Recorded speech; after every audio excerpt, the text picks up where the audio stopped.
Happy Victory Tuesday, Dubs fans. Oh, it's been almost 2 weeks since I've been able to say that, and man, it feels good.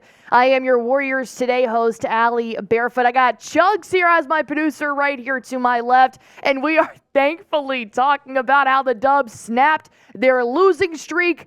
Plus, we do have a pretty promising update on Gary Payton II's injury. So let's dive right into it because there are definitely some things I want to talk about, starting with none other than the Splash Brother himself. Klay found some rhythm last night. No, I don't think it was the answer to all the Dubs' problems, but scoring 20 points exactly finally hit a margin that Klay Thompson has not hit yet just this season. So he dropped a season-high 20 points in game 14. Does this mean that Klay Thompson is officially back, or was this just one of those fluke games against a lesser opponent in the Houston Rockets?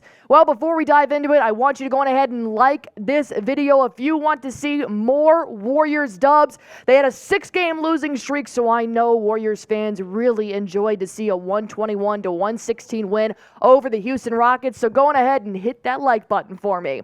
Well, let's talk about what went right for the Warriors versus the Rockets, and specifically what went right with Klay Thompson. Well, Klay Thompson finally moved off the ball a little bit. The Warriors started passing a lot more, spreading out that offense and taking the defenders away from people like Steph Curry and Klay Thompson. He also tied a season high for three-point shot attempts. He had 11, and normally not that many would actually go in the basket the past 14 games, but thankfully about 5 of them did. Overall, he took better shots as well. He really seemed to find his form. He didn't do his back pedal as quickly when he put that shot up, and he kind of lingered a little bit. He didn't just throw it up there to throw it up there, which I really like to see.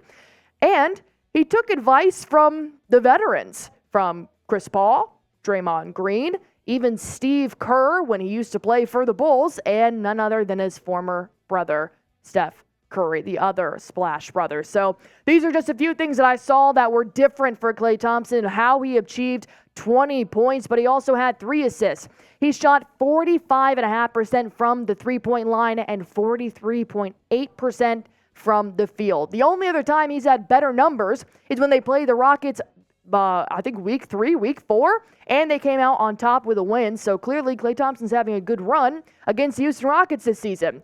Now, when I look at the actual little more in-depth stats, I will say, is that I saw that Klay Thompson tied for a season-high 11 three-point shots attempted, but Klay had 10 catch-and-shoot shots last night, and he had 1 pull-up. Well, Klay made 5 of those 10 catch-and-shoot threes. I'm starting to notice a little trend here. Maybe catch and shoot is the way Klay Thompson should go. And I'm the only one who thinks that. Steve Kerr asked Klay Thompson to do this. He wants Klay Thompson to do his catch and shoot attempts. This is what Klay Thompson is good at. Really spacing himself away from the offense, isolating himself with a one-on-one defender, and finding his shot. Well, Steve Kerr did add this quote saying, everybody just keeps telling him, if you just move it, you're going to get it back with this team. And that's what happened. I thought he was a lot more patient. The quality of his shots were much better.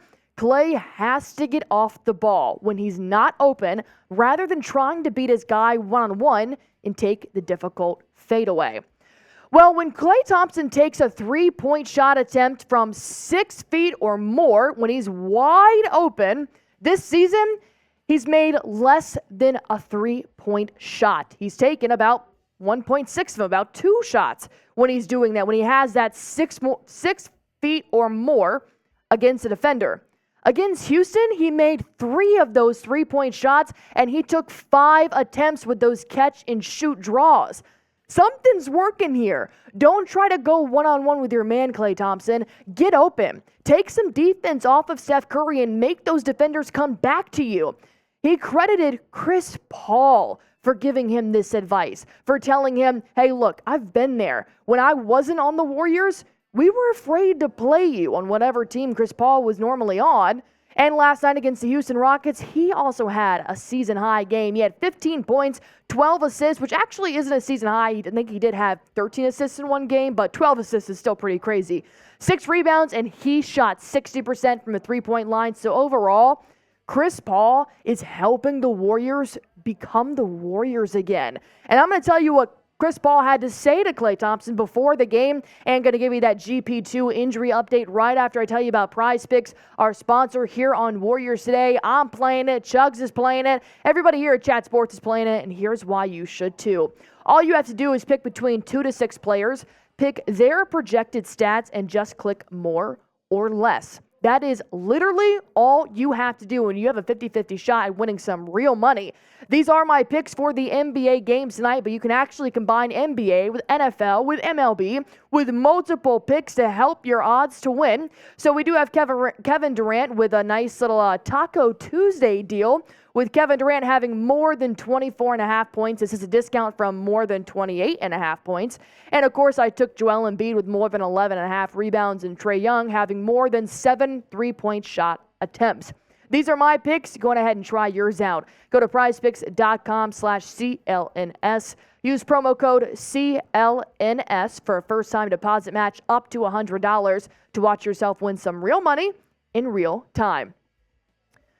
So Klay Thompson did ask Chris Paul for some advice about, hey, look, my shots aren't falling. I don't know if that's exactly what he said, but that's what I would say to Chris Paul. I mean, the man's been in the league forever. Well, here's what Chris Paul told the media after the game. He said, I tell Klay all the time, I played against him for a long time. Every time he shoots it, I think it's going in. Every time I'm pushing the ball up the court, I'm looking for him. Not Steph Curry. Chris Paul wants to go to Klay Thompson. Well, Klay Thompson has been making those shots, and he should be going to Steph Curry because he has been, but that can change, and that can really change the trajectory of the Warriors season if Chris Paul can look at Klay Thompson as an outlet. But Klay's not where he wants to be, and he admitted that. He said, look, I dropped a season-high 20 points in tonight's game. I've dropped more than that in one single quarter. He's dropped 37 in a quarter before. This isn't the Klay Thompson we're used to seeing. This may be the Klay Thompson as he is now, but I think he can get a little bit better. It was still a historic night for Klay. He did come into the game with 14,338 career points, and with his 20-piece, he surpassed another NBA all-time great, and he moved into 173rd on the all-time scoring list. He's got a while to go before he hits LeBron James at number 1, but still, nothing helps him mentally more than having 20 points, getting up on the all-time scoring list, and having your teammates pick you up. So, is Klay back? Is the Splash Brothers splashing again? Well, type Y for yes, type N for no.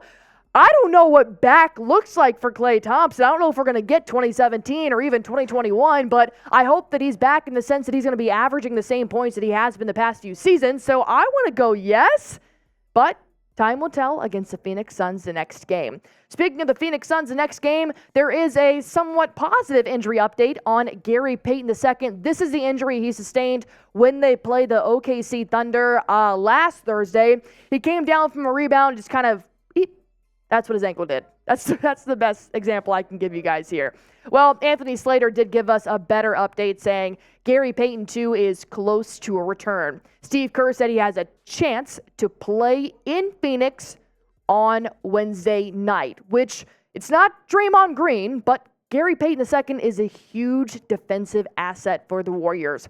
He had an MRI after the OKC Thunder game, and it did show that he sustained a muscle strain in his left foot. He was reevaluated this weekend, which is why Steve Kerr gave this update after last night's win, which was Monday.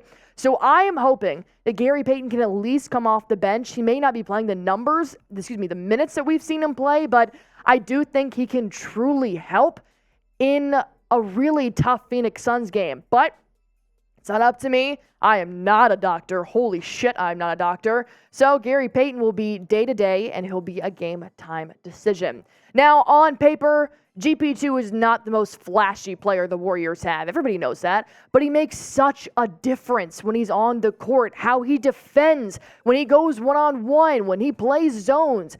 Gary Payton II is out there for a job. He averages 6 points per game. He's got 1.2 steals per game. He's got 3 rebounds, and he's shooting about 45% from the field. Gary Payton is a spark under the Warriors' asses when he gets on the court, and I love watching him. I personally think he can really help going one-on-one with with Devin Booker or KD. Obviously there's a size difference there, but GP2 knows how to guard down low. You're still missing Draymond Green, obviously. He is serving He will serve his 4th game of his 5-game suspension on Wednesday night versus the Phoenix Suns, and then he'll miss another game against the San Antonio Spurs. He will be back on November 28th against the Sacramento Kings, but overall, without Draymond, you want a defensive asset in Gary Payton II. So we're hoping that GP2 will be back, but in the meantime, I want you guys to like the video, to send good juju Gary Payton's way, to go on ahead and help the Warriors get a dub against the Phoenix Suns and keep this win streak alive. I know it's just one game. I don't know if it's a streak yet, but I'm just excited the Dubs got to win.